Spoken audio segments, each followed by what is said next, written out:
एक बार अनिता नाम की एक सफल खिलौना डिजाइनर अपने 6 साल के बेटे शिरो के साथ लॉकडाउन के दौरान घर पर समय बिता रही थी। अपने व्यस्त दिनों के बावजूद शिरो चाहता था कि उसकी माँ उसे समय दे और उसकी हर बात सुने, लेकिन अनिता के काम की प्रकृति ऐसी थी कि वह हर वक्त उसे खुश रखने के लिए समय नहीं निकाल पाती थी। एक दिन शिरो ने मासूमियत से कहा, मम्मा, मेरे लिए एक ऐसी गुड़िया बना दो जो मुझसे बातें कर सके, फिर मैं आपको तंग नहीं करूँगा। उसकी बात सुनकर अनिता मुस्कुराई और कुछ सोचकर स्टोर रूम में चली गई। वहाँ कुछ पुराने खिलौने पड़े थे जो फैक्ट्री से वापस आए थे, पर अब तक उन्हें चेक करने का वक्त नहीं मिला था। उसने उन खिलौनों में से एक गुड़िया निकाली और शिरो को दे दी। गुड़िया बहुत प्यारी थी, मगर उसकी आंखों में कुछ अजीब और डरावना सा था, जैसे उसमें जीवन हो पर वह रहस्यमयी भी हो।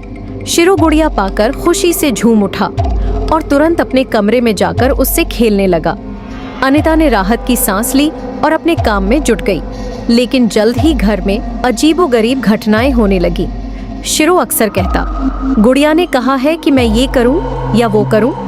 कभी वह खाना नहीं खाता, कभी बहुत ज्यादा खा लेता, कभी ऊंची जगहों पर चढ़कर बैठ जाता और फिर गुड़िया की आवाज में बातें करने लगता।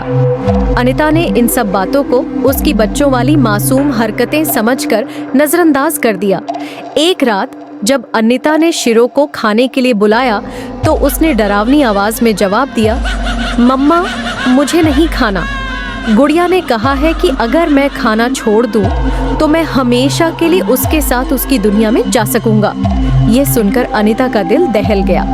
उसने शिरो को डांटने के लिए हाथ उठाया, लेकिन उसका हाथ हवा में ही रुक गया। शिरो की आंखें खून जैसी लाल थीं और गुड़िया से अजीब सी हंसी की आवाजें आ रही थीं।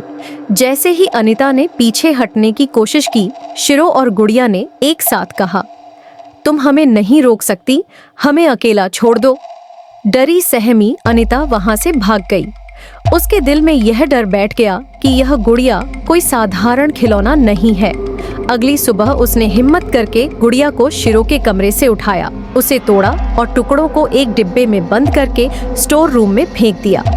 उसे लगा कि अब सब ठीक हो जाएगा, लेकिन जैसे ही वह शिरो के कमरे में वापस आई, उसके मुंह से चीख निकल गई। शिरो की जगह बिस्तर पर वही गुड़िया थी और उसके हाथ में शिरो एक गुड्डे की शक्ल में था।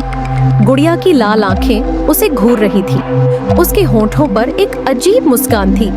गुड़िया ने धीमी लेकिन डरावनी आवाज में कहा, मैं एक अभिशाप हूँ, ऐसा अभिशाप जिसे तुम नहीं मिटा सकती। मुझे अपने जैसे साथी चाहिए थे और मैंने तुम्हारे बेटे को ले लिया है। अनिता का मन डर और दुख से सुन्न हो गया। बाद में उसे एक पागल खाने में ले जाया गया, जहां उसकी चीखें गूंजती थीं। मैंने शिरो को नहीं मारा, मैंने गुड़िया को खत्म किया था, वही अभिशापित गुड़िया जिसने मेरा बेटा ले लिया।